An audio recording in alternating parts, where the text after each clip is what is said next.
हाय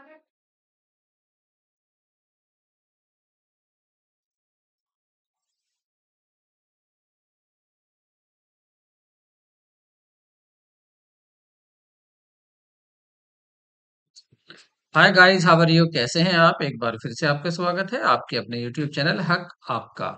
आज यहाँ पर हम डिस्कस करेंगे एग्जाम जो आपका 2020 में कॉमर्स का हुआ था, एस्टेट का। तो यहाँ पर हमें टोटल क्वेश्चन आपको पता है 150 आपको क्वेश्चंस होंगे। टाइम आपको अलॉटेड होता है 2.5 आवर, मीन्स 2.5 घंटा। तो यहाँ पर ये हमारा फर्स्ट प्रश्न है। इसमें ये बात आपको भी पता होगा कि यहाँ पर देखिए क्या क्या आता है इसमें। एक आपका जनरल पेपर होता है और दूसरा होता है आपका एक स्पेसिफिक सब्जेक्टिव पेपर। तो स्पेसिफिक सब्जेक्टिव पेपर में हम कॉमर्स यहाँ पर डिस्कस करेंगे, जनरल सभी के लिए समान होगा। हम यहाँ पर टोटल पेपर को डिस्कस करेंगे, पहले जनरल पेपर को डिस्कस करने वाले हैं, उसके बाद अपने कॉमर्स को हम डिस्कस करेंगे। लेकिन पेपर शुरू करने से पहले यदि आप फर्स्ट टाइम आप चैनल पर आए हैं तो चैनल को सब्सक्राइब करना, वीडियो को लाइक करना बिल्कुल ना भूलें, क्योंकि इस चैनल को बनाने का एक ही पर्पज है, उन लोगों तक पहुंच पहुंच बनाना जो लोग पेड कोर्स नहीं खरीद सकते हैं। और आपका समय बचाने के लिए एक यही चैनल है जो बीच में कुछ भी बातें आपसे या ज्यादा समय आपका नहीं लेता है। बातें कम, समय कम लेता है, लेकिन काम ज्यादा करता है। आप इस वीडियो को देखने के बाद खुद एहसास करेंगे। तो चैनल को सब्सक्राइब जरूर करें। ठीक है, शुरू करते हैं आज से क्वेश्चन पेपर को। तो अगर बात करें यहाँ पर आपके लेवल, आपके भाग फर्स्ट की बात करें तो फर्स्ट भाग क्या होता है आपका? बाल विकास शिक्षा शास्त्र, बाल विकास व शिक्षा शास्त्र। ठीक है, चाइल्ड डेवलपमेंट एंड पेडागोजी। इसके आपके 30 क्वेश्चंस होंगे। लैंग्वेज में आपके दो लैंग्वेज होंगी, हिंदी होगी आपकी, इंग्लिश होगी। 15-15 क्वेश्चंस दोनों के होने वाले हैं। जनरल स्टडीज में आपका क्वांटिटेटिव एप्टीट्यूड होगा, रीजनिंग होगी 10 की होगी आपकी जनरल अवेयरनेस। तो 30-30 के ये सभी पोर्शन होते हैं। और कॉमर्स के आपके बाकी आपके क्वेश्चन कॉमर्स के होंगे। ठीक है, टोटल आपका पेपर ये 150 का होगा। जरूरी नहीं है कि आप क्वेश्चन, जरूरी नहीं होता कि आप पहले बाल विकास ही करें। आपको अगर भाषा अच्छा लगता है पहले भाषा करें, क्योंकि मेन पर्पज क्या है कि आपको यहाँ समय बचाना होता है। हमारे कॉमर्स में क्या होता है, अगर न्यूमेरिकल आ जाते हैं तो टाइम वहां भी ज्यादा चाहिए, और इधर आपका मैथ्स और रीजनिंग दोनों को थोड़ा टाइम एक्स्ट्रा चाहिए। तो इसलिए आपको जरूरी नहीं है, आप कौन सा चाहें पोर्शन उसको पहले सोल्व कर सकते हैं। तो हम तो शुरू से ही इसको सोल्व करेंगे, शुरू करते हैं। और सबसे पहले हम यहाँ पर जो बात करेंगे वो करेंगे आपका बाल विकास व शिक्षा शास्त्र, चाइल्ड डेवलपमेंट एंड पेडागोजी की बात करने वाले हैं। और फर्स्ट क्वेश्चन आपका है, तो फर्स्ट आपका फर्स्ट क्वेश्चन है, निम्नलिखित में से कौन सा विकास का सही विशेषता नहीं है? क्योंकि यहाँ विकास की विशेषता बताई गई है, और विकास की विशेषता में कह रहे हैं कि ऐसी कौन सी बात नहीं है जो विकास विकास की विशेषता नहीं है। अगर बात करें फर्स्ट, विकास में परिवर्तन होता है, बिल्कुल परिवर्तन तो बिल्कुल होगा, क्योंकि परिवर्तन तो विकास में आता है। अगर परिवर्तन नहीं हो रहा है इसका मतलब विकास भी नहीं हो रहा है। तो देखिए परिवर्तन तो होता है, ये तो सही है। दूसरा कह रहे हैं प्रारंभिक विकास जो होता है वो परवर्ती विकास से अधिक महत्वपूर्ण होता है। ये भी बात ठीक है कि ज्यादा महत्वपूर्ण कौन सा होता है? प्रारंभिक विकास परवर्ती विकास से अधिक। जो प्रारंभिक विकास होता है वो ज्यादा महत्वपूर्ण होता है। तो प्रारंभिक विकास अधिक महत्वपूर्ण होता है, ये भी बात सही है। विकासात्मक पैटर्न अपूर्वानुमेय में होते हैं। तो देखिए पहले ये कह रहे डेवलपमेंट जो पैटर्न होता है वो अनप्रिडिक्टेबल होता है। तो देखिए ऐसा नहीं होता अनप्रिडिक्टेबल, प्रिडिक्टेबल होता है, प्रिडिक्ट की जा सकती है। तो देखिए ये यहाँ पर गलत बता रहे हैं, ऑप्शन यही सही होगा। नेक्स्ट, विकास में व्यक्तिक विभिन्नता होती है, बिल्कुल होती है, हर व्यक्ति का विकास अलग अलग होता है। ये भी बात सही है, तो यहाँ पर डी आपका ऑप्शन सही होगा। नेक्स्ट देखते हैं यहाँ पर। और नेक्स्ट है आपका, निम्नलिखित में से कौन सी प्रेरकों के मापन हेतु अप्रत्यक्ष विधि है? तो आपको प्रेरक प्रेरक मापने हैं, तो प्रेरकों को मापने की अप्रत्यक्ष विधि कौन सी है? वाक्य पूर्ति तकनीक, प्रश्नावली, चेकलिस्ट या साक्षात्कार? देखिए सही ऑप्शन होगा आपका वाक्य पूर्ति तकनीक। ये क्या होगी? ये अप्रत्यक्ष विधि होगी। देखिए प्रश्नावली में आप डायरेक्ट प्रश्नावली देते हैं, और जो प्रश्नावली में आंसर भरने वाला होता है वो आपको आंसर अपनी जानकारी उसमें वो फिल करके देता है। चेकलिस्ट में भी ऐसा ही होता है, साक्षात्कार में भी, इंटरव्यू में भी आप डायरेक्ट उससे जानने की कोशिश करते हैं जिसका आप इंटरव्यू लेते हैं। लेकिन जो वाक्य पूर्ति तक टेक्निक आती है ये अप्रत्यक्ष विधि होती है। तो ऑप्शन आपका ए फर्स्ट सही होगा। आत्म सम प्रत्यय के आधार पर क्या होते हैं? नेक्स्ट क्वेश्चन है आपका, what are the basis of self concept? तो सेल्फ कॉन्सेप्ट के लिए बेसिस पूछा गया है, तो सेल्फ कॉन्सेप्ट की बेसिस करें तो देखिए सोशल रोल्स और द बॉडी इमेज, ये दोनों ही होते हैं। तो ऑप्शन आपका सी सही होगा। नेक्स्ट क्वेश्चन देखेंगे, नेक्स्ट है आपका जुंग में कौन सी निम्नलिखित में से कौन सी जुंग द्वारा प्रदत्त अंतर्मुखी चिंतन, अंतर्मुखी चिंतन को क्या कहते हैं? Introvert introverted thinking. तो इंट्रोवर्टेड थिंकिंग की बात करें कि पूछ रहे प्रकार की व्यक्ति व्यक्तित्व की विशेषता नहीं है। तो आपको बताना है कि यहाँ अंतर्मुखी चिंतन के प्रकार के जो व्यक्तित्व होते हैं उनकी विशेषता कौन सी नहीं होती? क्या वो आत्म केंद्रित होते हैं? आत्म केंद्रित होते हैं क्या वो? बिल्कुल होते हैं, आत्म केंद्रित होते हैं।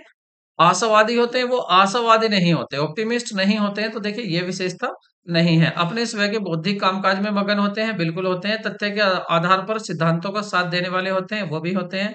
तो ऑप्शन क्या होगा सही आपका? दो ऑप्शन सही होगा। नेक्स्ट क्वेश्चन देखेंगे और नेक्स्ट में 16 वर्ष की आयु तक मस्तिष्क का भार लगभग कितना हो जाता है? तो अगर बात करें 16 वर्ष की आयु तक जो मस्तिष्क का भार हो जाता है, तो इसका आप पूरा याद कर सकते हैं। ये जरूरी नहीं है कि देखो जो इसने दिया है आप सभी को पूरी एज ले लें, सभी को आप जितनी कैटेगरी है उनको पूरी को याद कर लें, जरूरी नहीं है। ये दोबारा क्वेश्चन किसी भी आयु का पूछा जा सकता है। वैसे अगर 16 की बात करें तो 16 का तो सीधा आंसर जो है वो है आपका 1200 ग्राम से 1400 ग्राम तक मस्तिष्क का भार होता है। 16 के लिए 1200 से 1400 ग्राम होता है। लेकिन इसमें जब आप क्या करेंगे, जब आप इसको लर्न करेंगे, तो आपको ये भी ध्यान रखना है कि यहाँ पर मेल और फीमेल दोनों के लिए अलग-अलग होते हैं, ठीक है? लेकिन यहाँ ऐसा कुछ नहीं कहा गया था, ठीक है? 1200 इसलिए हमने 1400 लिया है एवरेज, बाकी मेल के लिए अलग होता है और फीमेल के लिए अलग होता है, ठीक है? दोनों को ही आप अलग-अलग लर्न करेंगे, ठीक है? तो क्वेश्चन काफ़ी डिफिकल्ट हो जाएगा ये। तो देखिए 1 ईयर की जैसे बात करेंगे तो 1 ईयर का अगर न्यू बॉर्न बेबी की बात करें, किसकी न्यू बॉर्न बेबी की बात करें तो मेल में कितना होता है? 380 होता है और फीमेल में होता है आपका 360। तो देखो कहीं ना कहीं ज्यादा अंतर नहीं होता है। अगर 1 ईयर तक के बेबी की बात करें तो जो आपका मेल है उसमें होता है 970 और इधर होता है आपका 940। तो ज्यादा डिफरेंस नहीं आता है, आप इजीली लर्न कर सकते हैं। अब देखिए जैसे 16 वर्ष की यहाँ कहा गया था, ठीक है? बात किसकी हुई थी? 16 वर्ष की हुई थी। तो 16 वर्ष में आपकी कैटेगरी आ जाएगी यहाँ पर जो आपके, तो इसमें कितना आ जाता है यहाँ 1200 से जो आपका था ये आ जाता है 1200 से 1400। तो इसमें दोनों ही कैटेगरी आ जाती हैं, ठीक है? दोनों ही कैटेगरी आ जाती हैं, मेल भी हो फीमेल भी। तो आप इसको पूरी चार्ट को लर्न कर लें। नेक्स्ट क्वेश्चन देखते हैं और नेक्स्ट है आपका कौन सी मनोविज्ञान ने अपनी पुस्तक हेरिडिटरी जीनियस में व्यक्तिक विभेद का वैज्ञानिक ढंग से विवेचन प्रस्तुत किया था? तो ये जो प्रस्तुत किया था इसका ऑप्शन होगा आपका फोर्थ, सार फ्रांसिस डाल्टन ने किया था, ठीक है? सर फ्रांसिस जो गाल्टन थे उन्होंने इसका वर्णन किया था। नेक्स्ट क्वेश्चन देखेंगे और नेक्स्ट है आपका निम्नलिखित में से कौन सा समायोजन का प्रत्यक्ष तरीका है? प्रत्यक्ष तरीका कौन सा? तो पहला है आपका दमन, प्रतिगमन, प्रत्याहार तथा आज्ञाकारिता या युक्तिकरण। तो इसका सही ऑप्शन होगा आपका 3, प्रत्याहार तथा आज्ञाकारिता। नेक्स्ट देखेंगे निम्नलिखित में से कौन सी उन्मुखता कोलबर्ग के द्वारा दिए गए नैतिक विकास सिद्धांत के उत्तर रूढ़िवादी स्तर के अंतर्गत आती है? तो दंड एवं आज्ञाकारिता या सामाजिक अनुबंध, उत्तम लड़का, अच्छी लड़की या कानून और सामाजिक व्यवस्था। तो सही आंसर होगा आपका इसका सामाजिक अनुबंध, ठीक है? Social contract. नेक्स्ट क्वेश्चन देखेंगे निम्नलिखित में से कौन सी किशोर अवस्था की विशेषता नहीं है? यहाँ पूछा है किशोर अवस्था की विशेषता कौन सी नहीं है? संवेगात्मक स्थिरता, विरोधी मानसिक दशाएं, व्यवसाय की चिंता, या वीर पूजा की भावना। देखिए वीर पूजा भी होती है, ये अपना कोई एक हीरो बना लेते हैं जिसकी ये बात है, जिसको ये फॉलो करते हैं, ये बात बिल्कुल सही है। और व्यवसाय की चिंता भी इन्हें होने लगती है कि आखिर हमें करना क्या है। और मानसिक दशाएं, विरोधी मानसिक दशाएं भी इनके आना शुरू हो जाती हैं जो आपके एडोलसेंस होते हैं, किशोर होते हैं। लेकिन जो संवेगात्मक स्थिरता होती है, इमोशनल स्टेबिलिटी नहीं होती है, इमोशनल बदलते रहते हैं। तो ऑप्शन आपका ए सही होगा, मतलब फर्स्ट सही होगा। नेक्स्ट क्वेश्चन देखते हैं। नेक्स्ट है उन ज्ञान अथवा कौशल का कथन जिन्हें विद्यार्थियों को अनुदेशन के बाद सीख जाना चाहिए वे कहलाते हैं। तो वो होते हैं आपके अनुदेशनात्मक उद्देश्य, एन इंस्ट्रक्शनल ऑब्जेक्टिव्स, ठीक है? नेक्स्ट क्वेश्चन देखेंगे नेक्स्ट आपका निम्नलिखित में से कौन सी अच्छी स्मृति का लक्षण नहीं है? पूछा गया है नहीं है। देखिए अगर आपसे पूछ लेता कौन सा है तो आप इजीली इसको बता सकते थे, लेकिन जहां कह देता है कि नहीं है तो आपको यहाँ पर सभी ऑप्शन पढ़ने जरूरी हो जाते हैं। तो देखिए यहाँ पर क्या क्या दिया है, पहला पूछ रहे हैं तीव्रता। तो तीव्रता होती है क्या अच्छी स्मृति की पहचान? तो तीव्रता तो होती है, बिल्कुल होती है। औस औसत धारण, देखिए अच्छी स्मृति की औसत धारण नहीं होती, और यही पूछ रहा था। शुद्धता भी होती है, सही सामग्रियों का सही समय पर स्मरण भी करना होता है। नेक्स्ट क्वेश्चन देखते हैं। निम्नलिखित में से कौन सा संप्रत्यय बंडूरा के सामाजिक अधिगम सिद्धांत से संबंधित नहीं है? मॉडलिंग, अनुकूलन, अनुकरण या अवलोकनात्मक अधिगम। तो सही आंसर होगा आपका दूसरा, अनुकूलन। नेक्स्ट क्वेश्चन देखेंगे। सेल्डन ने शारीरिक गठन के आधार पर श्रेणीकर को मानते हुए प्रबल एंडोमॉर्फ व्यक्तियों का श्रेणी अनुपात क्या बताया है? तो इसने बताया है आपका 7 से 7 1 1। ठीक है, नेक्स्ट क्वेश्चन देखेंगे। इरिक्सन के अनुसार व्यक्ति विकास की पांचवी अवस्था कौन सी होती है? तो इसकी अवस्थाओं की अगर हम बात करें तो इसकी अवस्था आ जाती है यहाँ पर पहचान बनाम भूमिका संभरती। ठीक है, नेक्स्ट क्वेश्चन देखेंगे। निम्नलिखित में से कौन सा गिलफर्ड द्वारा प्रदत्त सृजनात्मकता का तत्व नहीं है? तो किसकी बात हुई है? गिलफर्ड के द्वारा प्रदत्त सृजनात्मकता का तत्व नहीं है। प्रवाहिता, उद्भवन, लचीलापन या मौलिकता। तो सही आंसर होगा आपका दूसरा, उद्भवन। नेक्स्ट क्वेश्चन देखते हैं। निम्नलिखित में से कौन सा अधिगम के धनात्मक स्थानांतरण का प्रकार नहीं है? तो कौन सा नहीं है? आ, क्या आपका पार्श्व स्थानांतरण है, क्रमिक स्थानांतरण भी है, क्षैतिज भी है, लेकिन शून्य नहीं होता। तो ऑप्शन आपका 4 सही होगा। नेक्स्ट क्वेश्चन देखते हैं। निम्नलिखित में से कौन सा फ्राइड द्वारा प्रदत्त मनोलैंगिक अवस्था नहीं है?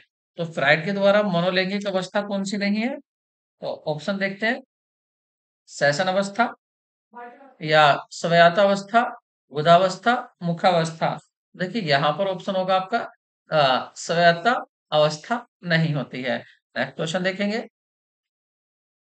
और नेक्स्ट है आपका, किसने कहा कि मनोविज्ञान जीव जंतुओं के बर्ताव का धनात्मक विज्ञान है? तो ये देखिए ये कहा था आपके सर विलियम मैकडूगल ने। ठीक है, नेक्स्ट क्वेश्चन देखेंगे। निम्नलिखित में से कौन सी शिक्षा मनोविज्ञान में अध्ययन की मनोवित्त की विधि नहीं है? मनोभौतिकी की विधि नहीं है। तो ऑप्शन है आपके न्यूनतम परिवर्तन की विधि अथवा सीमा की विधि, स्थिर उद्दीपक की विधि, औसत अथवा मध्य त्रुटि की विधि, व्यक्तिगत अभिवृत्ति की विधि। तो सही ऑप्शन होगा आपका डी, व्यक्तिगत अभिवृत्ति की में अपरिमार्जन। नेक्स्ट क्वेश्चन देखते हैं। और नेक्स्ट है आपका पूर्व ज्ञान के रूपांतरण, संगठन एवं पुनर्संगठन के द्वारा ज्ञान की रचना की जाती है। यह निम्नलिखित में से किसके दृष्टिकोण को सर्वोत्तम व्याख्या करता है? तो ये जो व्याख्या करता है सर्वोत्तम, ये करता है आपके प्याजे की। ठीक है, नेक्स्ट क्वेश्चन देखेंगे। पियाजे के संज्ञानात्मक विकास के सिद्धांत अनुसार ज्ञान का आधारभूत निर्माण खंड कहलाता है। तो क्या कहलाता है? यहाँ पर देखें स्कीमा ही आ जाएगा। ठीक है, स्कीमा ही सही आंसर आ जाएगा आपका। नेक्स्ट देखेंगे। एक अंग्रेजी पढ़ा एक एक अंग्रेजी के अध्यापक ने अपने विद्यार्थियों को पढ़ाते समय कैट का बहुवचन कैट्स, हाउस का बहुवचन हाउसेज, पेन का बहुवचन पेन्स, उसी क्रम में विद्यार्थियों ने माउस का बहुवचन गलती से माउसेस बना दिया। यह किस प्रकार की अधिगम स्थानांतरण का उदाहरण है? धनात्मक पॉजिटिव ट्रांसफर होगा, नेगेटिव होगा, जीरो ट्रांसफर होगा या वर्टिकल ट्रांसफर होगा, धनात्मक, ऋणात्मक, शून्य या लंबवत होगा। तो देखिए यहाँ पर जो सही आंसर होगा वो होगा आपका ऋणात्मक अंतरण होगा। नेक्स्ट क्वेश्चन देखेंगे। निम्नलिखित में से निम्नलिखित में से कौन सी उद्दीपक का वस्तुनिष्ठ बाह्य निर्धारक है? तो निम्न कौन सा उद्दीपक का वस्तुनिष्ठ बाह्य निर्धारक है? अभिरुचि, अभिरुचि, आदत, जिज्ञासा, उद्दीपक की अवधि। वो होता है आपका उद्दीपक की अवधि। नेक्स्ट देखेंगे, मुरे द्वारा प्रतिपादित प्रासंगिक अंतर्बोध परीक्षण व्यक्ति के किस सिद्धांत के संबंधित है? किस सिद्धांत से संबंधित है? सील गुण सिद्धांत से, सील गुण प्रकार से संबंधित है, सील या प्रकार सिद्धांत से है, या मनोविश्लेषणात्मक सिद्धांत से है? तो सही आंसर होगा आपका मनोविश्लेषणात्मक सिद्धांत। नेक्स्ट क्वेश्चन देखेंगे, निम्नलिखित में से कौन सा मध्यम मानसिक मंदता बालकों का बुद्धि लब्धि प्रसार होता है? तो किसकी बात करें? IQ level, which of the following IQ range of the moderate mental retarded children. देखिए मॉडरेट की बात आई है, मॉडरेट के लिए क्या होता है? मॉडरेट के लिए होता है आपका 36 से 51। ऑप्शन आपका दो सही होगा। निम्नलिखित में से कौन सा एडलर द्वारा प्रदत्त व्यक्तित्व विकास हेतु जीवन शैली का प्रकार नहीं है?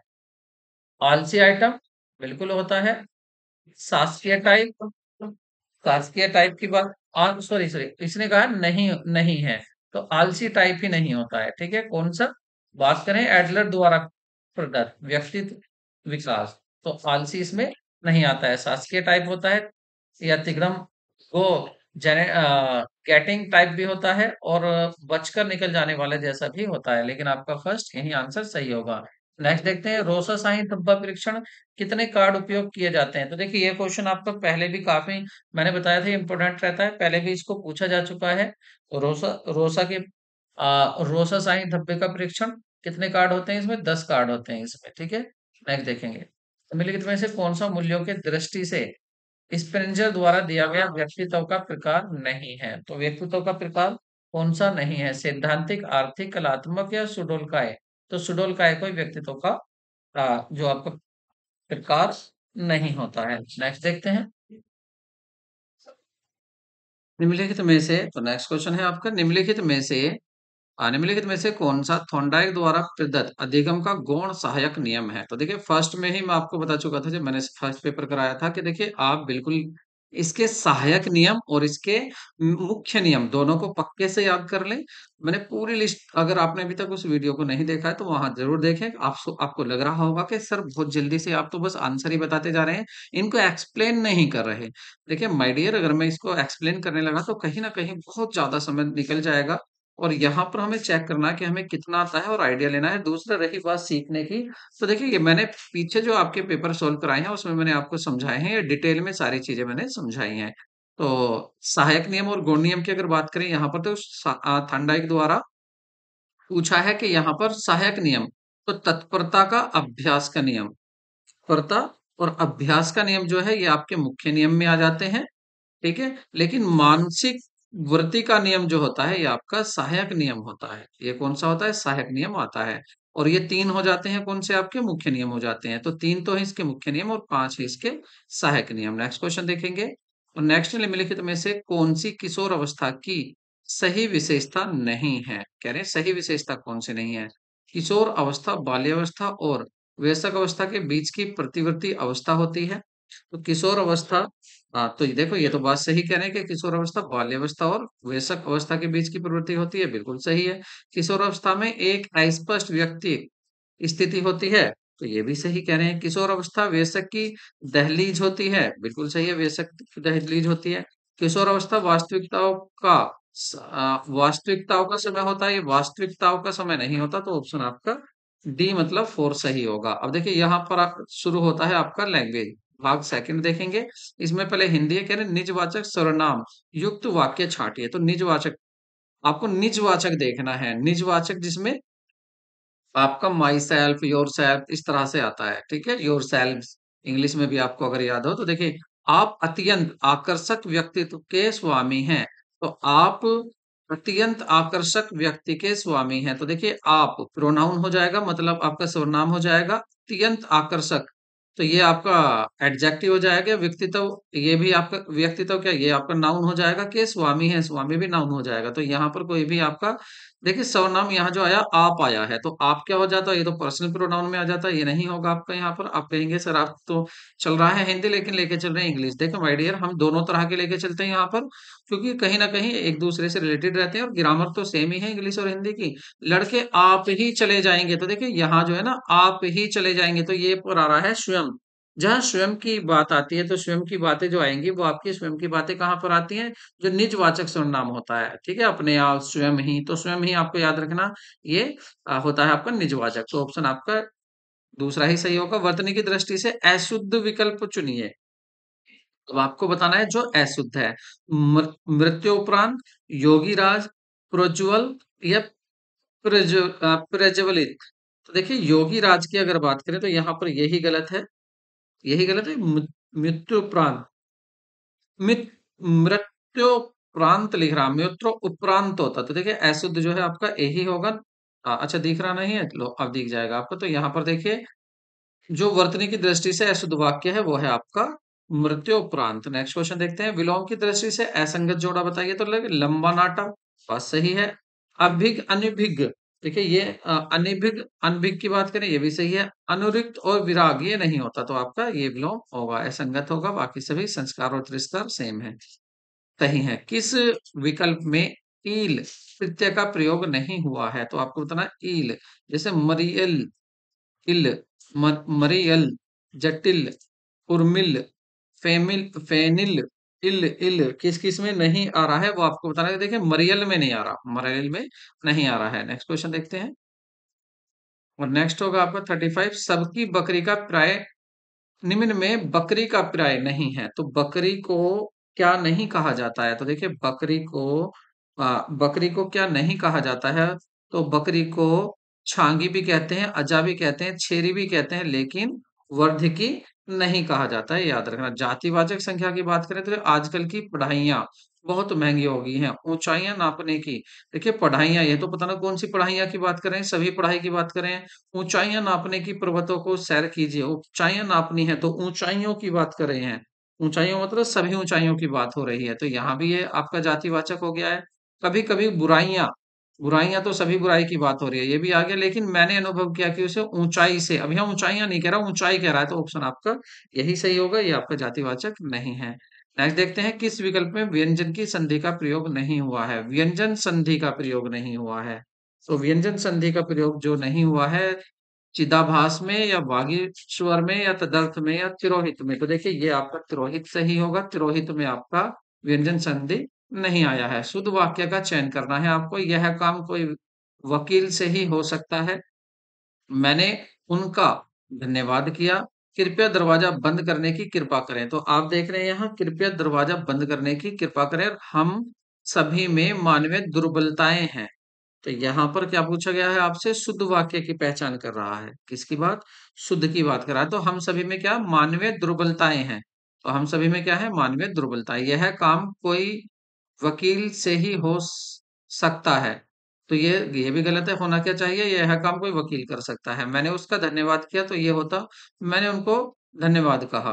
दरवाजा, आप कृपया, कृपया यहाँ दो बार आ गया, ये भी गलत था, तो सही क्या था आपका, फोर्थ ही सही था। नेक्स्ट देखेंगे, समास की दृष्टि से असंगत विकल्प छांटिए। भयभीत करण तत्पुरुष है, सेठ साहूकार समाहार्दवंद है, विधाहीन अपादान तत्पुरुष है, स्वर्गगत कर्म तत्पुरुष है। तो सही होगा आपका यहाँ पर जो असंगत है वो है भयभीत। भयभीत में करण तत्पुरुष नहीं होता है।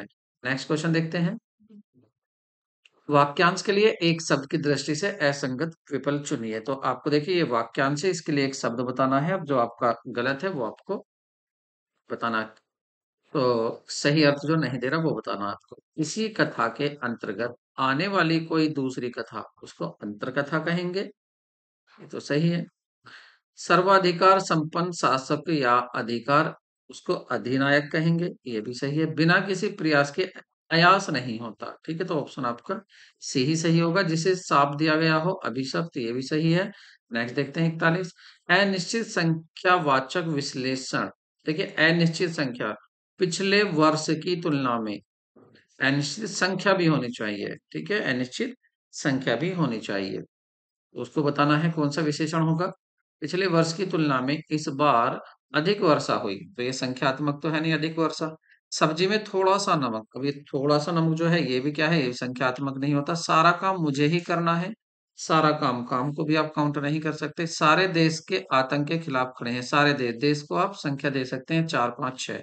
तो ये हो सकता है एन, इसलिए संख्यात्मक ऑप्शन आपका डी सही होगा। नेक्स्ट क्वेश्चन देखते हैं। सकर्मक क्रिया युक्त वाक्य चुनिए। सक क्रिया जिसका सक्रम मतलब ट्रांजिटिव वर्ब आपको यहाँ पर बतानी है, जिसमें ट्रांजिटिव वर्ब है। भिखारी मंदिर के बाहर चिल्ला रहा था, तो भिखारी, देखिए सकर्मक की सबसे बढ़िया पहचान ये है कि आप इसमें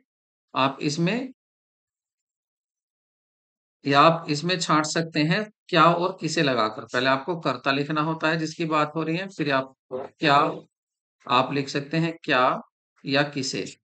ठीक है, क्या या किसे लिखेंगे और उसके बाद आप क्रिया लिख देंगे। जैसे यहाँ पर बात हुई है, आ, भिखारी मंदिर के बाहर चिल्ला रहा, तो कर्ता कौन है, भिखारी, और क्रिया क्या है, चिल्लाना। चिल्ला रहा था, भिखारी क्या चिल्ला रहा था, क्वेश्चन ही नहीं बन रहा, तो ये तो सकर्मक है नहीं। मछलियां तालाब में तैर रही थी, मछलियां क्या तैर रही थी, ये भी क्वेश्चन नहीं बन रहा। धावक सड़क पर दौड़ रहा था, धावक क्या दौड़ रहा था, ये भी क्वेश्चन नहीं बन रहा। कहाँ दौड़ रहा था बन सकता है, लेकिन हमें कहाँ नहीं लेना, हमें लेना क्या और किसे। बहन ने भाई को मिठाई खिलाई, बहन ने क्या क्या खिलाई, मिठाई। आगे ऑब्जेक्ट, बहन ने किसे खिलाई, भाई को, तो ऑब्जेक्टिव, इसमें ऑब्जेक्ट है, मतलब ट्रांजिटिव वर्ब है। और इसी की आप पैसिव भी बना सकते हैं, ये भी आप इंग्लिश में काम आएगी ये बात आपको। तो ये सकर्मक क्रिया होती है, इसमें क्रम होता है। नेक्स्ट क्वेश्चन देखते हैं। 42 हो गया, 43 देखते हैं। किस विकल्प में अविभाव अविभाव समास है, विरोधजनक, कृपया पूर्वक, अवसर वंचित या स्वाधीन। तो सही ऑप्शन होगा, तो इसमें जो सही आंसर होगा 42। सो सही आंसर यहाँ पर क्या होगा आपका, सही आंसर होगा आपका कृपा पूर्वक। नेक्स्ट क्वेश्चन देखते हैं।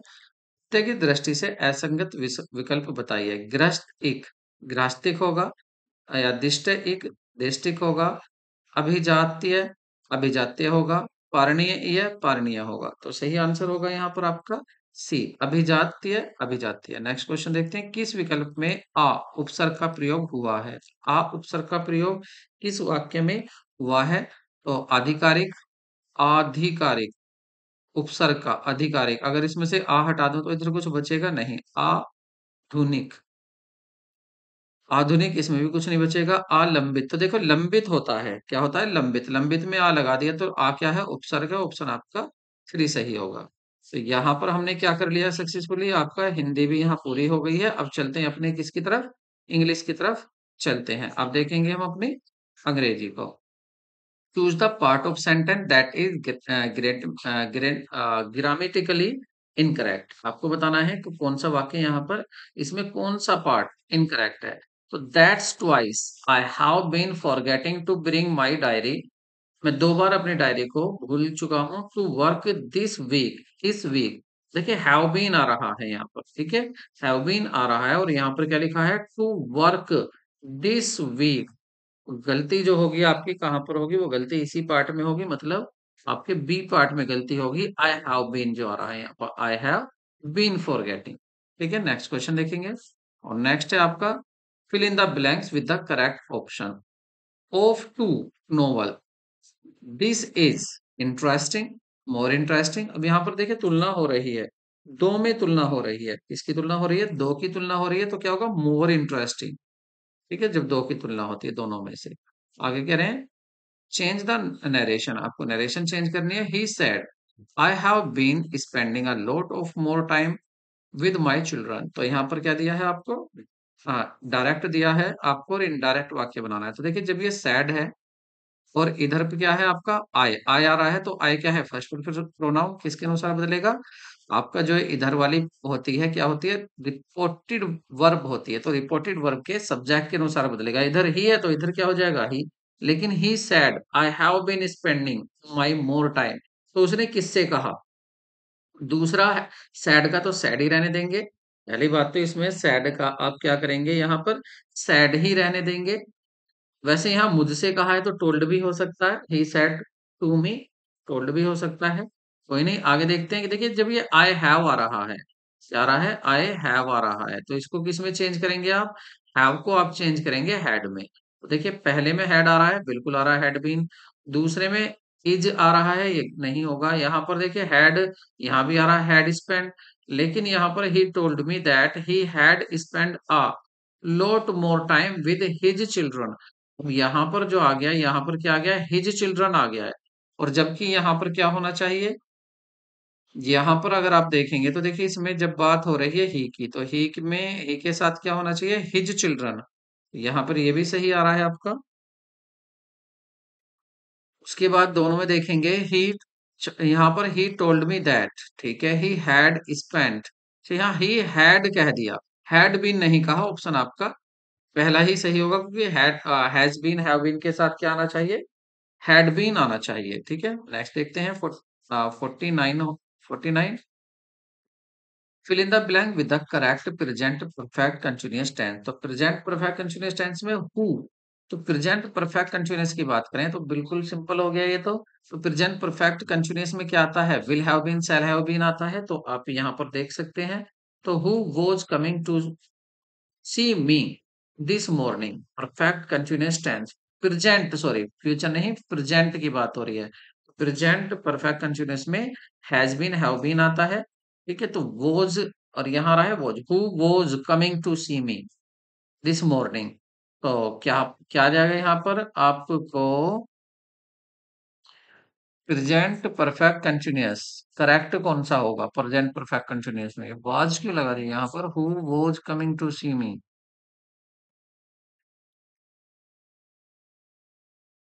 Present perfect continuous tense.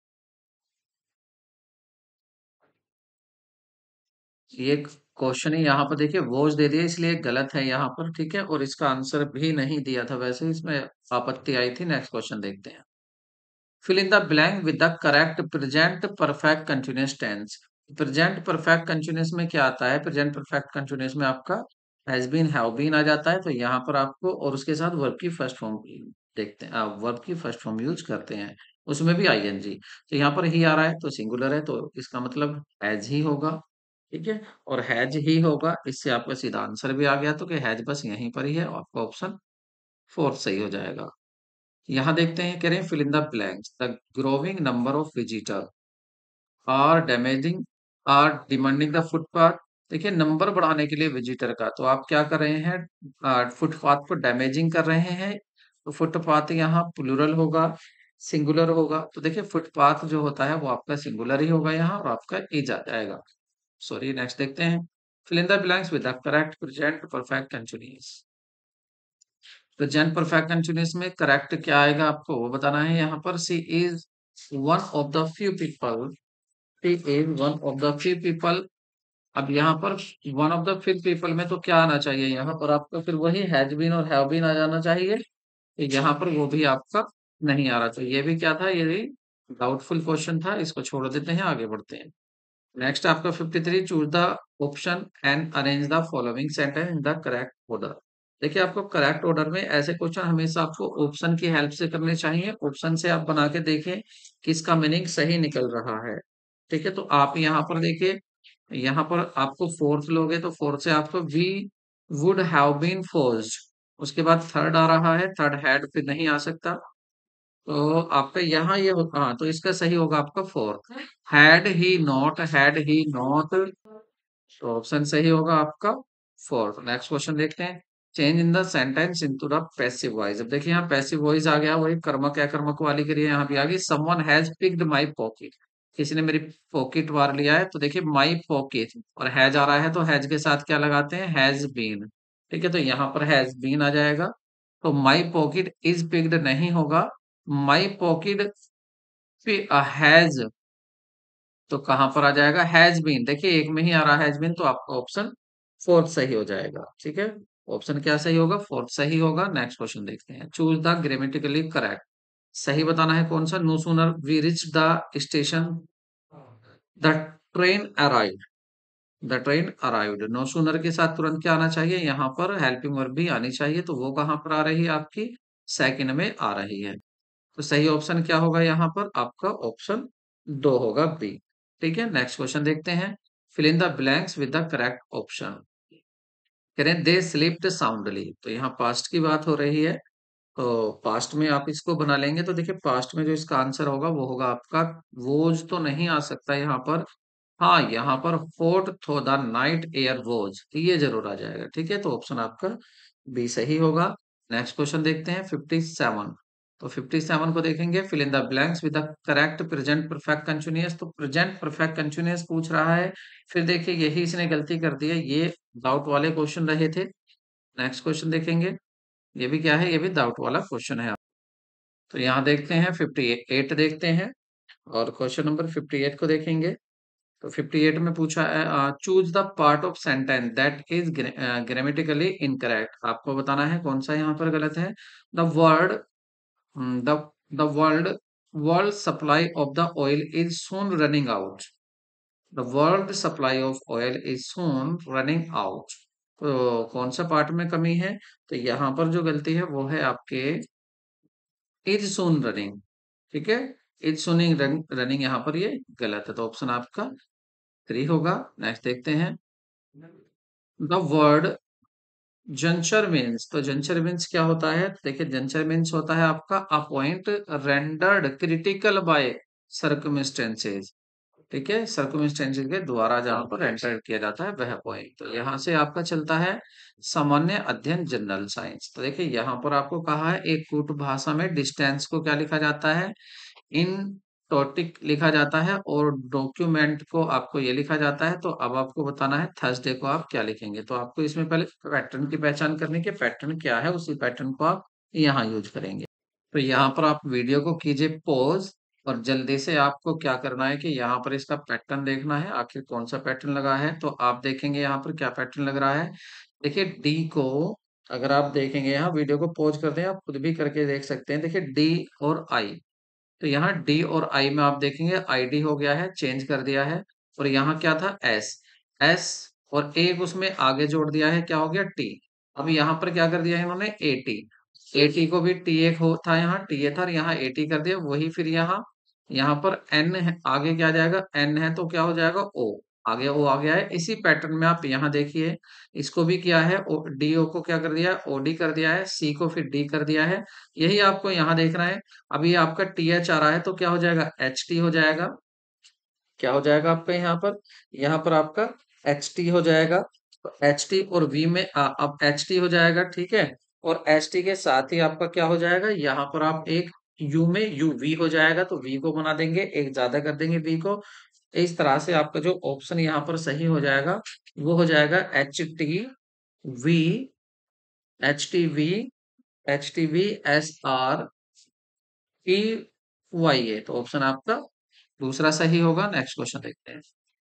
देखिए अगर है, कमल 10 मीटर उत्तर की ओर चलता है और वह वहां से, अगर देखें 10 मीटर उत्तर की ओर चलता है, तो 10 मीटर तो चलता है वो उत्तर की ओर। फिर वह पूर्वी, फिर वह पूर्व की ओर 3 मीटर चलता है, तो 3 मीटर चलता है, फिर वो पूर्व की ओर चलता है 3 मीटर चलता है। वह अपने शुरुआती बिंदु से कितनी दूर है, तो यहाँ पर बता दीजिए आप। और किस दिशा में है, ये भी बता दीजिए आप, उस बिंदु से किस दिशा में है और शुरुआती बिंदु से कितनी दूर है। तो यहाँ पर आपका सीधा सीधा क्या बनना है, यहाँ आपका ट्राइंगल बनना है। तो आप ट्राइंगल के अनुसार इसका बता सकते हैं। तो क्या होगा आपका यहाँ पर, ये अब दिशा कौन सी आ रही है, तो ये आ रही है आपकी उत्तर पूर्वी दिशा। नेक्स्ट क्वेश्चन देखेंगे। प्रथम वर्ष एक गांव की जनसंख्या 5% की वृद्धि हो जाती है, अगले वर्ष में इसकी जनसंख्या 5 की कमी हो जाती है। यदि दूसरे वर्ष के अंत में जनसंख्या इतनी थी तो प्रथम वर्ष के आरंभ की जनसंख्या कितनी थी। तो देखिए ये चक्रवर्ती ब्याज का फॉर्मूला है, और आप इसको क्या करेंगे, दोनों फॉर्मूले माइनस प्लस वाले यहाँ पर आप लगा सकते हैं, ठीक है। और चक्रवृद्धि ब्याज को अगर देखेंगे तो देखिए यहाँ पर आपको क्या दिया है, यहाँ पर दिया हुआ है कि दूसरे वर्ष के बाद कितनी हो गई। इसका मीन्स आपको अमाउंट दिया है मिश्रित धन। आप अमाउंट का यहाँ फॉर्मूला क्या लगा सकते हैं, आप लगा सकते हैं प्रिंसिपल, और 1 + R/100, ये R1 होगी। और दूसरा लिख सकते हैं इसमें आपका 1 माइनस, क्योंकि दूसरे वर्ग कम हो जाती है, तो R/100। ठीक है, तो यहाँ पर आप इसको सोल्व कर सकते हैं। क्या क्या दिया हुआ है आपको, ए दिया हुआ है 798000, और इधर आपको 1 + R1 कितना दिया हुआ है, यहाँ 5 दिया हुआ है अपॉन 100। और इधर भी आप देखेंगे तो 1 - 5 और अपॉन 100 दिया हुआ है। आपको ये सोल्व करना है, और आपका आंसर सोल्व करने के बाद जो आएगा, आंसर होगा आपका 80,000। ऑप्शन आपका 3 होगा। ठीक है, नेक्स्ट क्वेश्चन देखते हैं। निम्न श्रेणी में गलत पद आपको बताना है कि गलत पद इसमें कौन सा है। तो देखिए, एक के बाद पांच और पांच के बाद एक में जोड़े पांच, चार जोड़े, चार के बाद नौ आ गया है, नौ के बाद फिर 15 आ गया, 15 के बाद 17 आ गया है। तो अब क्या होना चाहिए? तो अगर यहाँ पर देखें अब फिर आपका क्या होना चाहिए? तो यहाँ पर देखिए, आप देखेंगे एक में प्लस किया आपने चार, तो क्या हो गया पांच, पांच में आपने चार प्लस किया तो क्या होगा नौ, नौ में चार प्लस किया तो आपका क्या हो जाएगा 13, यहाँ 15 आ रहा है, इसका मतलब यही गलत है। तो ऑप्शन आपका यही गलत हो जाएगा। 15 एल एस में ही गलती है। दो बेलन की त्रिज्या दी हुई है आपको, उनके अनुपात में, तो दो दो बेलन है, उनकी त्रिज्या का अनुपात दिया हुआ है, उनकी ऊंचाइयों का अनुपात ये दिया हुआ है, उनके आयतनों में अनुपात कीजिए। तो देखिए, आपको क्या होता है, बेलन के आयतन की अगर बात करें तो क्या होता है, बेलन का जो वॉल्यूम का फॉर्मूला होता है वो होता है पाई आर स्क्वायर एच। ठीक है, और upon pi R square H. ठीक है, तो यहाँ पर आप इनको रख लेंगे। देखिए, आप देखेंगे, देखिए पाई से तो पाई कट जानी है और यहाँ पर बदल जाएंगे। अगर आप देखेंगे, इस रेशो को ही ले सकते हैं, ये जो रेशो दिए हुए हैं इनको ही ले लें आप। आर एक में क्या ले लेंगे, दो ले लेंगे। ठीक है, दो का स्क्वायर कर लेंगे और एच एक में ले लेंगे आप कितने, पांच ले लेंगे। नीचे आप देखेंगे कि एक ले लेंगे आप तीन का स्क्वायर और दूसरा हो जाएगा एक का पांच का स्क्वायर। दोनों को सोल्व कर लेंगे काट पीट कर, और काटने के बाद जो आपका आंसर आ जाएगा वो आ जाएगा आपका 2027। तो नेक्स्ट देखेंगे यहाँ पर, और हाँ आपका आंसर ये आ गया। नेक्स्ट देखेंगे, श्रीमान एक्स ने श्रीमती वाई के लिए कहा। क्या कहा उसको ध्यान से सुने। श्रीमती वाई मेरी माता के पौत्र की पत्नी है। किसने कहा है? आ, एक्स ने श्रीमती वाई के लिए कहा है। एक्स कह रहा है कि एक्स के जो माता के पोता है उसकी पत्नी है, तो इसके माता की पत्नी है। इसका मतलब इन दोनों का रिश्ता क्या हुआ? तो इसका सीधा यहाँ पर क्या हो जाएगा इसका रिश्ता? तो देखिए, इसका आपस में रिश्ता पूछा है। कह रहे हैं श्रीमती वाई से किस प्रकार, एक्स से, एक्स का पूछा है कि एक्स श्रीमती वाई से किस प्रकार संबंधित है, तो ये हो जाएगा इसका ससुर हो जाएगा। ठीक है, ये क्या हो जाएगा, ससुर। वर्णों के क्रम बदलने में तथा प्रत्येक वर्ण के वर्णों के क्रम बदलने में और वर्णों के क्रम बदलने में बिना तथ्य प्रत्येक वर्ण को एक बार प्रयोग करते हुए, तो इससे कितने स्वतंत्र शब्द में विभाजित किया जा सकता है? हार्ट लेस को आप कितने में विभाजित कर सकते हैं? हार्ट बना सकते हैं, लेस बना सकते हैं, क्या क्या बना सकते हैं इससे? तो आप इसके ऑप्शन क्या होगा, आप इसे मुझे कमेंट में जरूर बताएं। नेक्स्ट क्वेश्चन देखते हैं। और नेक्स्ट है, एक परीक्षण में 27% जो थे विद्यार्थी अंग्रेजी में अनुत्तीर्ण हुए और 38% विद्यार्थी अनुत्तीर्ण हुए हैं विज्ञान में। 19% दोनों विषय में अनुत्तीर्ण हुए हैं, तो दोनों विषय में उत्तीर्ण प्रतिशत क्या है? ठीक है, तो देखिए, इसके जैसा क्वेश्चन मैंने आपको पहले भी सोल्व कराया है। ठीक है, पहले भी मैं इसके जैसा क्वेश्चन बिल्कुल सोल्व करा चुका हूं, तो आप इसको सोल्व करके देखें। वैसे मैं आंसर बता दूं आपको, आंसर आएगा इसका आपका 2। नेक्स्ट क्वेश्चन देखते हैं। निम्न श्रेणी के अगला पद क्या होगा? तो यहाँ पर अगला पद क्या होगा? तो अगर इसको देखें तो देखिए, यहाँ पर क्या किया है इन्होंने, 20 क्या है यहाँ पर 20, ये दो श्रेणी मिली है। 20 में एक कम हो गया, 19 आ गया। और फिर 19 में अगर देखें तो यहाँ पर फिर दो कम हुए हैं। अगर 19 में दो कम हुए तो क्या आ गया 17, दो श्रेणी मिलाई हुई है। यहाँ 20 से चले हैं, तो 20 से देखिए यहाँ पर कितना आ गया है, यहाँ चार कम हुआ है। और फिर 16 से फिर यहाँ 16 से फिर तीन कम हुआ है। ठीक है, फिर क्या हुआ है, तीन कम हुआ है। दो श्रेणी को ये लेके चल रहे हैं। ठीक है, तो सही आंसर क्या होगा यहाँ पर? ऑप्शन आपका ए सही होगा। 10-10। नेक्स्ट क्वेश्चन देखते हैं। एक व्यक्ति धारा के विपरीत दिशा में तैर, देखिए ये क्वेश्चन बिल्कुल मैंने सेम आपको पिछले ही पेपर में कराए हैं। अगर आपको ये देखने हैं तो आप इसको 2019 में वहां पर भी देख सकते हैं। 2019 का पेपर मैंने वहां डिस्कस किया है, तो ये पेपर समझाए हैं। आज तो मैं क्या कर रहा हूँ, सीधा आपको ऑप्शन बता रहा हूँ। आप चाहो तो इसको रोक कर सोल्व करके देख सकते हैं पॉज करने के बाद। तो इसका सही आंसर होगा आपका ऑप्शन एक, 1.5 किलोमीटर। नेक्स्ट क्वेश्चन देखेंगे। यदि श्याम 1 से 100 तक के सभी पूर्णांक लिखता है तो वह कितनी बार तीन लिखेगा? तो तीन कितनी बार आएगा यहाँ पर? आप देखेंगे कि तीन आपका 20 बार आएगा। नेक्स्ट क्वेश्चन देखेंगे। ए बी से बड़ा है जबकि सी और डी ई से बड़े हैं। ई ए और सी के मध्य है तो सी बी से बड़ा है। तो बताइए इसमें से कौन सा कथन सत्य होगा। तो यहाँ पर अगर सत्य कथन की बात करें, सत्य कथन आपका डी होगा। ठीक है, नेक्स्ट क्वेश्चन देखेंगे। एम टी आर के और डी प्रत्येक की लंबाई अलग अलग है। एम केवल टी से छोटा है, डी केवल के से लंबा है। इनमें से तीसरा सबसे लंबा कौन है? तो सही आंसर होगा आपका डी। सबसे लंबा इसमें 4 होगा आपका। आ तो यहाँ पर सोल्व करना है इनको। ठीक है, तो इनको आप सोल्व करेंगे, किस तरह से सोल्व करेंगे आप इनको? आप इनको पहले ये मिक्स फ्रैक्शन दी है, आप इनको सम फ्रैक्शन प्रॉपर फ्रैक्शन बना लेंगे। इम्प्रॉपर फ्रैक्शन प्रॉपर फ्रैक्शन में कन्वर्ट कर लेंगे। जैसे 4 एकन 4 और 3 7, 7 और नीचे 4 का 4। इस तरह से माइनस 3 दूनी 6 रे 7 और 3 का 4। उसके बाद आप क्या करेंगे, इनको सोल्व करके सोल्व कर सकते हैं। मतलब पूरा खोल लेंगे, 4 बार उसको लिख लेंगे, फिर माइनस करेंगे, 4 बार इसको लिख लेंगे। वैसे इसमें आप फॉर्मूला भी लगा सकते हैं, कौन सा? ए स्क्वायर और माइनस बी स्क्वायर। क्या होता है, ये एक बार माइनस कर देते हैं और एक बार इसको प्लस कर देते हैं। ये भी फॉर्मूला यहाँ पर अप्लाई हो जाएगा और आंसर आपका जो फाइनली आ जाएगा, तो आंसर आ जाएगा आपका 2 सही 11/12। नेक्स्ट क्वेश्चन देखेंगे। 5 वर्ष पश्चात पिता की आयु पुत्र की आयु की 3 गुनी थी। 5 वर्ष के पूर्व पिता की आयु, ये देखो, एक तो चाल का जो आपका उसका ट्रेन का और आपका दूरी का आ रहा है क्वेश्चन, बार बार रिपीट हो रहा है। और आपका ये भी पिता पुत्र की आयु का भी बार बार रिपीट हो रहा है। तो आप इसे अच्छे से कर ले। 2019 पिछली वीडियो में मैंने इसको डिटेल में आपको समझाया है, करके दिखाया है। तो यहाँ पर जो आंसर आ जाएगा वो आ जाएगा आपका ऑप्शन ए, 40 वर्ष। एक व्यक्ति सिर के नीचे और पैर करके योग अभ्यास कर रहा है। उसका चेहरा पश्चिम की ओर है और उसका बायां हाथ किस दिशा में होगा? तो पूछ रहे हैं उसका बायां हाथ किस दिशा में होगा, तो वो उत्तर दिशा में होगा। नेक्स्ट क्वेश्चन देखते हैं यहाँ पर। दो नल ए बी टंकी को पूरी तरह से भरने में क्रम से एक 30 और एक 36 मिनट लेता है। दोनों नलों को खोल दिया जाता है। अब नल ए को कब बंद करना चाहिए कि टंकी 18 मिनट में एकदम से भर जाए? तो इसका सही आंसर आएगा आपका ऑप्शन ए। नेक्स्ट क्वेश्चन देखते हैं।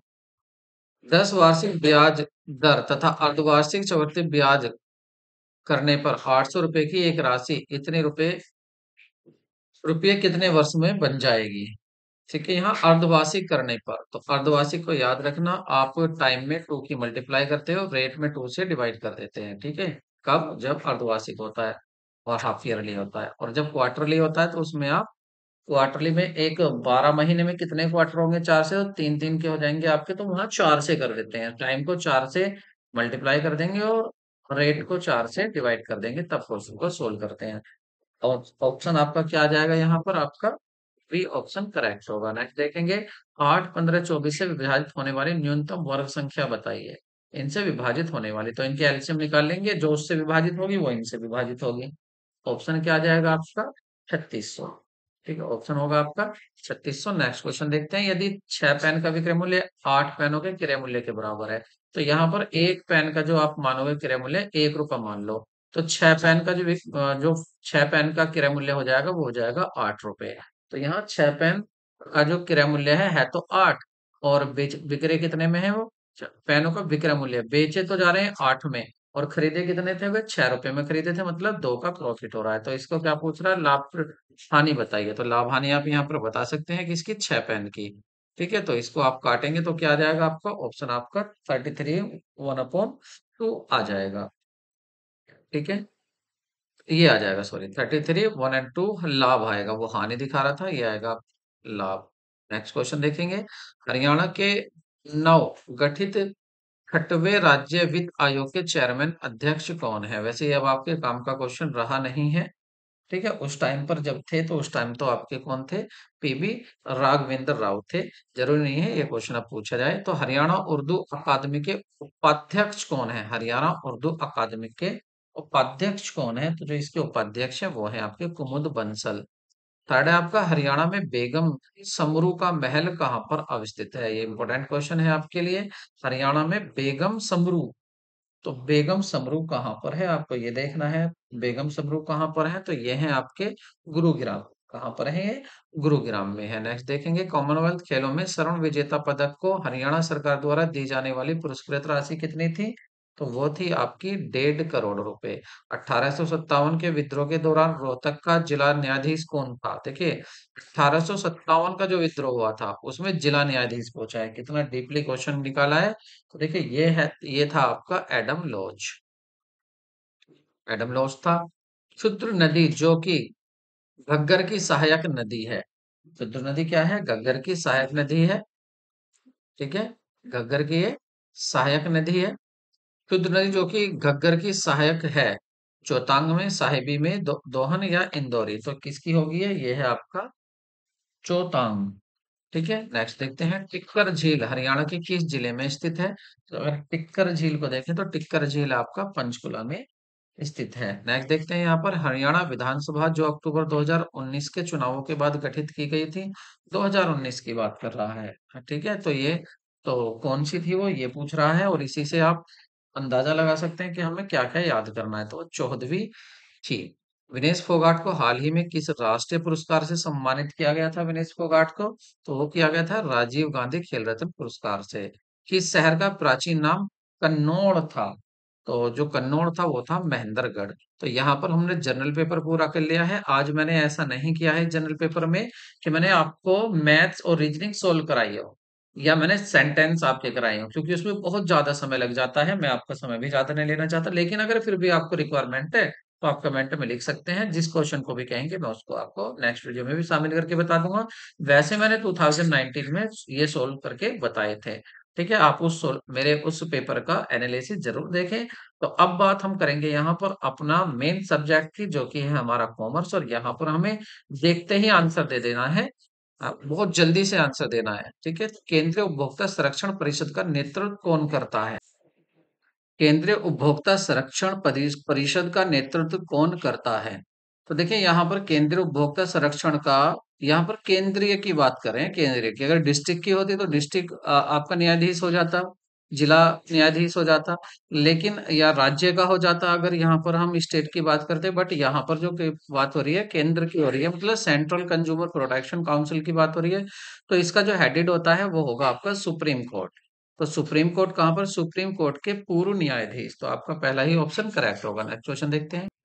लेकिन यहाँ पर आप देखेंगे कि यहाँ पर आपसे क्या पूछ रहा है, यहाँ पर आपसे फॉर्म की बात नहीं कर रहा है। यहाँ जो बात हो रही है वो हो रही है काउंसिल की। तो काउंसिल की बात हो रही है यहाँ पर, आप बिल्कुल भी फॉर्म में ये ना सोचे फॉर्म या कमीशन की बात हो रही है। किसकी हो रही है? काउंसिल की। तो देखिए, काउंसिल की अगर बात करें, केंद्रीय काउंसिल की, तो केंद्रीय काउंसिल में होते हैं, वो होता है आपका the minister of the in charge of the consumer affair in the central government. तो सही ऑप्शन आपका दो होगा। ठीक है, ये भी आपको याद रखना है इसमें। अब देखते हैं नेक्स्ट क्वेश्चन को। नेक्स्ट क्वेश्चन है आपका, विक्रय प्रक्रिया का वह चरण जिसमें विक्रेता योग्य संभावित ग्राहकों की पहचान करता है।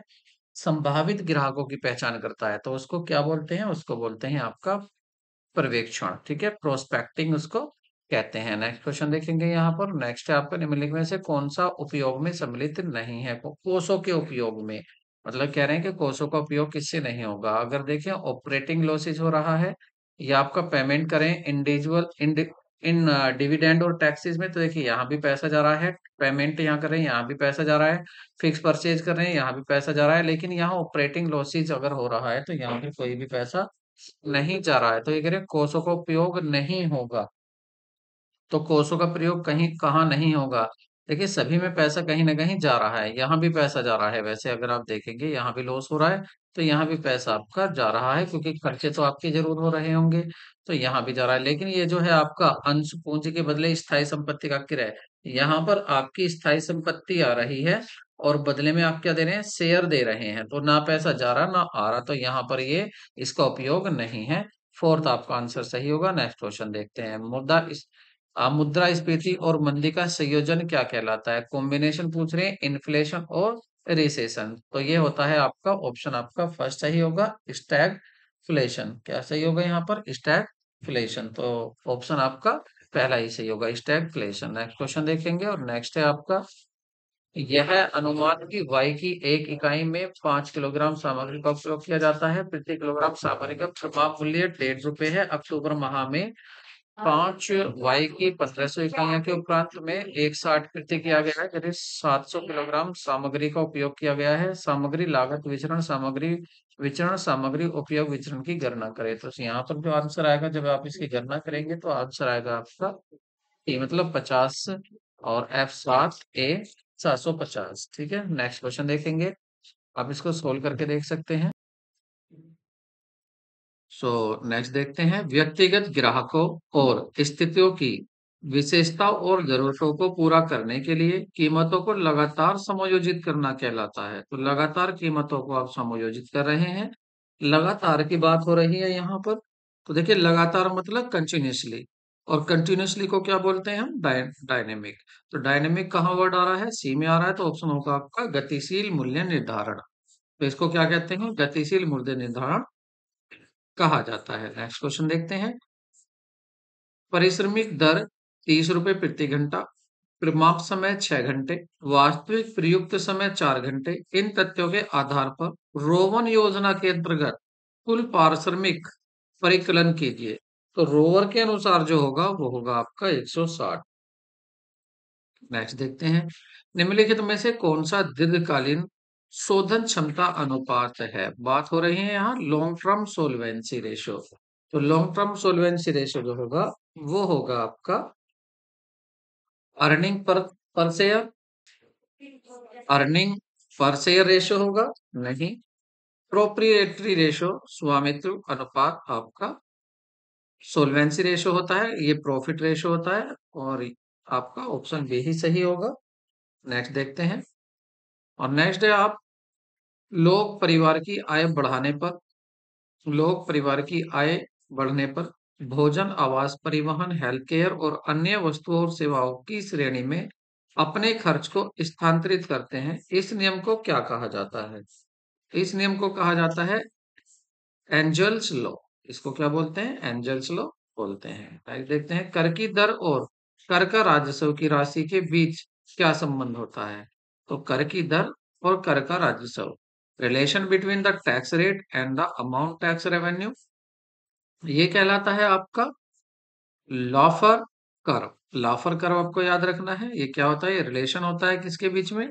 टैक्स रेट के और टैक्स अमाउंट रेवेन्यू के। नेक्स्ट क्वेश्चन देखते हैं, ऐसी स्थिति जिसमें एक देश द्वारा आर्थिक लाभ दूसरे देश का आर्थिक नुकसान होता है, एक ऐसी सिचुएशन जिसमें economic gain by one country result in an economic loss for another country,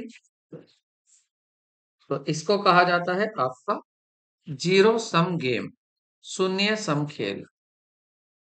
सामग्री के FSND classification, classification material F stand. तो F का यहाँ पर क्या मतलब होता है? तो इसका मीन्स होता है आपका fast.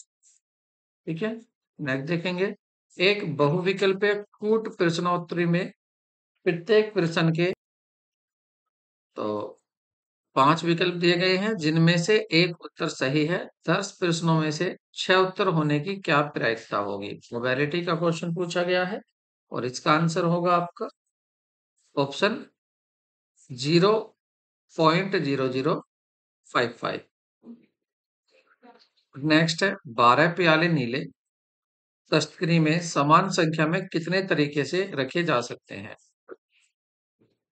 In how many way can 12 cups be putted in the 3 tray in equal number?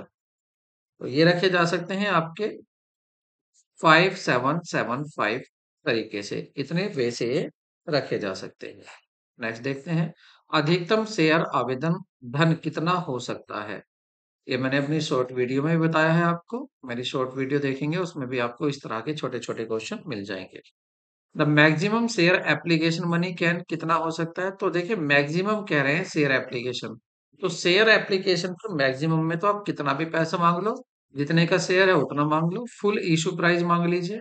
लेकिन बात अगर करें न्यूनतम कितना होना चाहिए, तो उसको याद रखना है, न्यूनतम कितना होना चाहिए? 25% होना चाहिए। नेक्स्ट देखते हैं, एक्स एक नाबालिग है, यह गलत व्याख्यान करते हुए वह बालिग है, वह गलत व्याख्यान कर देता है कि बालिग है।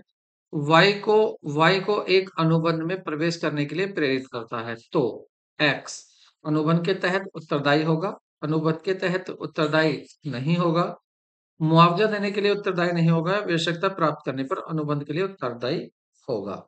तो इसका सही ऑप्शन होगा आपका दूसरा, not reliable on the contract. ये कॉन्ट्रैक्ट नहीं कर सकता क्योंकि अ, अभी ये क्या है, नाबालिग है। एक फर्म का लाभ मात्र अनुपात 50% है, सुरक्षा सीमा आपकी 40% है, तो आपको समविच्छेद बिंदु शुद्ध लाभ ज्ञात करना है। देखिए मैंने आपको ये क्वेश्चन कराए हैं प्रॉफिट वॉल्यूम रेशो के और मार्जिनल ऑफ सेफ्टी के, आप इनको एक बार चेक कर सकते हैं पिछले ही वीडियो में, ठीक है। तो इसका सही आंसर क्या होगा आपका, डी होगा आपका 3 लाख और 1 लाख। नेक्स्ट देखते हैं, एक सार्वजनिक कंपनी एसोसिएशन क्लास कितने लोगों द्वारा हस्ताक्षरित होती है। कह रहे हैं एसोसिएशन क्लोज जो होती है पब्लिक कंपनी की, वो कितने लोगों से होती है। देखिए वो होती है आपके 7 पर्सन से, क्योंकि कम से कम कितने मेंबर होते हैं, 7 मेंबर होते हैं। ये भी याद रखना आपको। A budget is estimated future needs arrange according to an orderly basis covering some or all of the activity of an enterprise for a definite period of time. Who has given the definition? तो ये definition किसने दी है, ये definition दी है आपके George R Terry ने। Next question देखते हैं, एक प्रदर्शन मूल्यांकन जिसमें सहकर्मी कर्मचारी के प्रदर्शन में इनपुट प्रदान करते हैं, सहकर्मी इनपुट प्रदान करते हैं, तो वो होती है आपकी सहकर्मी मूल्यांकन, पीर वैल्यूएशन।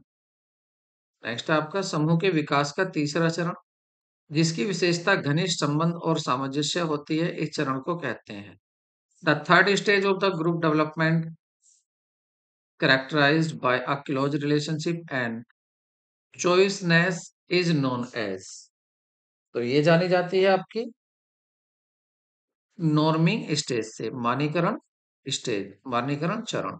वह फर्म जो छोटे छोटे खंडों को सेवाएं प्रदान करती है जिसे उस उद्योग में अन्य फर्म अनदेखा कर देती हैं, उसे क्या कहा जाता है, तो उसे कहा जाता है बाजार निश्चर, मार्केट निश्चर। ए लिमिटेड 100 रुपए वाले 2000 पूर्ण चुकता अंश निर्गमित किए हैं, करारोपण के पश्चात 20,000 रुपए का लाभ कमाया। इन अंशों का बाजार 160, बाजार मूल्य जो है 160 रुपए प्रति अंश है। इन अंशों को 8 प्रति अंश लाभांश भुगतान किया गया। लाभांश प्रति फल विधि का प्रयोग करते हुए समता अंश पूंजी लागत की गणना कीजिए। तो इसकी आप लागत की पूंजी की गणना करेंगे तो आंसर आएगा आपका 6.25%। निम्नलिखित में से निर्णय की एक मात्रात्मक तकनीक है, विच of the following is the quantitative technique of decision making, तो वो हो गई आपकी डिसीजन ट्री। नेक्स्ट है आपका वे फर्म जिनके भविष्य की कमाई को आर्थिक मंदी का सामना करने की संभावना है, उन फर्म को क्या कहेंगे, रक्षात्मक कंपनी, डिफेंसिव कंपनी। एक देश का नागरिक दूसरे देश में काम करता है, तो एक आ citizen of one country working another country, तो फोल्कवेज, एक्सट्रेट या कौन या कम्युनिस्ट, तो उसको कहेंगे आपका बी, एक्सप्रेटिव। उत्पादित और बेची जाने वाली इकाइयों की संख्या जिस पर कंपनी की शुद्ध आय शून्य है, उत्पादित और बेची जाने वाली इकाइयों की संख्या जिस पर कंपनी की शुद्ध आय शून्य है, शुद्ध आय जिस पर शून्य है वो होता है समविच्छेद बिंदु। Number unit produce sold at which company not income is zero, तो कंपनी की जो नेट इनकम है वो क्या है, जीरो होती है। मतलब आपकी यहाँ पर क्या होता है कि आपकी फिक्स कॉस्ट या टोटल कॉस्ट आपकी ब्रेक किसके बराबर होती है, टोटल सेल के बराबर होती है, समविच्छेद बिंदु।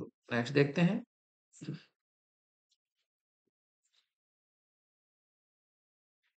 एक सही असक्त परिकल्पना को खारिज करने की त्रुटि क्या कहलाती है, error rejecting a true null hypothesis is called, ये कहलाती है टाइप 1 एरर। मानव और उनकी गतिविधियों के बारे में जानने के लिए समाजों के अध्ययन को कहा जाता है, मानव जाति का विज्ञान, बिल्कुल ऑप्शन ए ही सही होगा।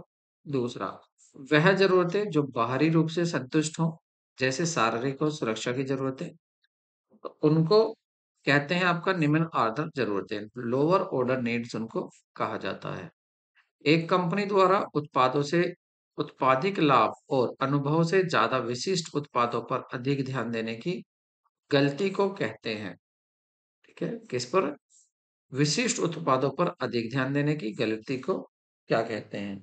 तो उसको कहते हैं आपका ऑप्शन ए ही सही होगा, मार्केटिंग मायोपिया। एक उत्पाद जीवन चक्रण चरण जिसमें एक उत्पाद की बिक्री जल्दी से चढ़ने लगती है, उसे क्या कहते हैं? तो उसको कहते हैं आपका विकास चरण। उत्पाद को अधिक से अधिक आउटलेट में स्टॉक करना क्या कहलाता है? ऑप्शन एक,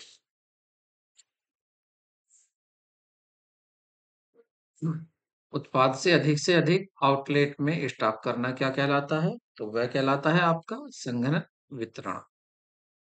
निम्न में त्रुटि में कौन सा तलपट को निम्न बाह्य व्यवस्थित करेगा? Which of the following error will the causes of trial balance to be out of the order? वो होगा आपका ऑल ऑफ, मतलब 550 रुपए total sale return has been posted to the credit side of purchase return account, the credit side of the total Santosh account overcast 100, sale of the undercast by 50। देखिए इसमें आपकी error of omission, error of omission और partially omission दोनों ही प्रभावित करते हैं trial balance को। विच of the following is not a principle of Henry Fayol? Henry Fayol का कौन सा प्रिंसिपल नहीं है? तो हेनरी फ्योल का यूनिटी ऑफ कंट्रोल नहीं है, डिवीजन वर्क, डिसिप्लिन और यूनिट डायरेक्शन है, लेकिन यूनिटी ऑफ कंट्रोल नहीं होता है इसका प्रिंसिपल। ए भी दो पार्टनर है, इनका ये रेशो अनुपात दिया हुआ है लाभ प्रॉफिट बांटने का, वे सी को नए साझेदार के रूप में शामिल करते हैं। सी को लाभ का 1/5 दिया जाएगा, तो ए और बी को ए और बी से बराबर मिलता है, जो उसे ए और बी से बराबर ले रहा है, मतलब 1/10 ए देगा और 1/10 आपका बी देगा। आप क्या करेंगे, ए के में से तो पूछा गया है नया अनुपात क्या होगा, तो देखिए इनको क्या मिल रहा था पहले, 3/5 मिल रहा था, इसमें से आप 1/10 कम कर दीजिए, और दूसरे को 2/5 मिलता था, इसमें से भी आप 1/10 कम कर दीजिए। आप 10 एलसीएम लेंगे तो यहाँ पर आपका 2 6 हो जाएगा, यहाँ से 1 हो जाएगा, ये आपका 5 10 बचेगा। यहाँ एलसीएम 10 लेंगे तो आपका ये 2 4 माइनस और ये 1 हो जाएगा, तो ये 3 10 बचेगा। ठीक है, तो 5 3 और उसका भी नीचे 10 कर लेंगे तो 2, तो 5 3 2 आपका सही आंसर होगा, ऑप्शन आपका बी होगा। ठीक है, नेक्स्ट क्वेश्चन देखते हैं। गैंगपौर शब्द में आने वाले अक्षरों में से सभी अक्षरों को लेकर कुल कितने शब्द बनाए जा सकते हैं?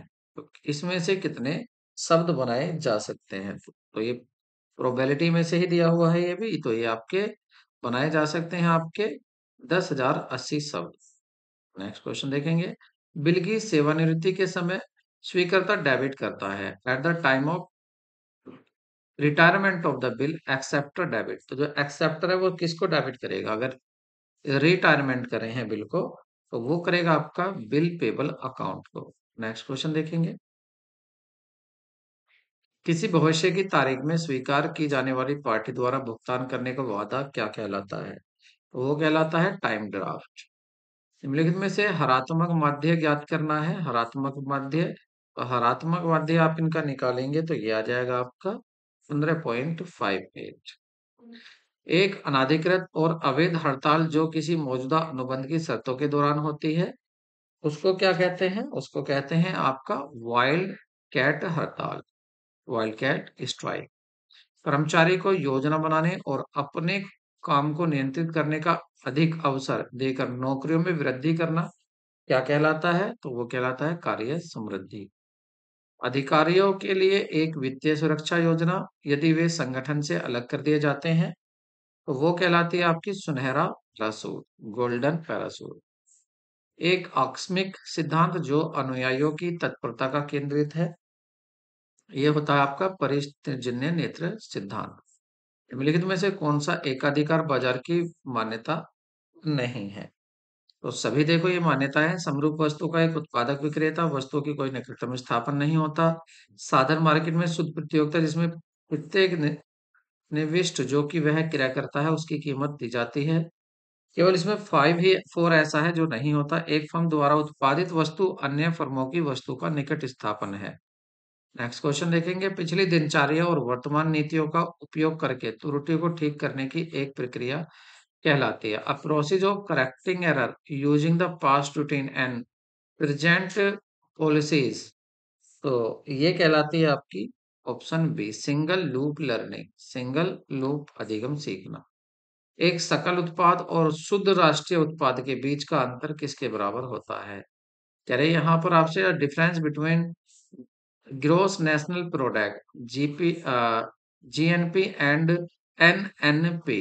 एनएनपी, तो यहाँ पर जी है, यहाँ एन है, तो कह रहे हैं कि इसमें बीच में क्या डिफरेंस होता है? तो डिफरेंस होता है ग्रोस में आपका, ये होता है आपका डेप्रिसिएशन का, मूल्य ह्रास का। ठीक है, अगर आप जीएनपी में से माइनस कर देंगे डेप्रिसिएशन तो आपका एनएनपी आ जाता है। नेक्स्ट क्वेश्चन देखेंगे। भारत का सेंट्रल बैंक कौन सा है? बिल्कुल सिंपल क्वेश्चन है, आरबीआई भारत का सेंट्रल बैंक है। नेक्स्ट क्वेश्चन देखेंगे। वह असुरक्षित अल्पकालिक कॉर्पोरेट ऋण जिसका विशेषता है परिपक्वता पर एकल भुगतान। Unsecured short term corporate debt is characterized by the single payment of maturity is called. तो ये होगा आपका कॉमर्शियल पेपर। निम्न में से कौन सी बिग 5 फैक्टर नहीं है? तो बिग 5 बहुमुखता, सहमतता, भावनात्मक स्थिरता, स्व निगरानी। तो ऑप्शन होगा आपका फोर्थ, स्व निगरानी।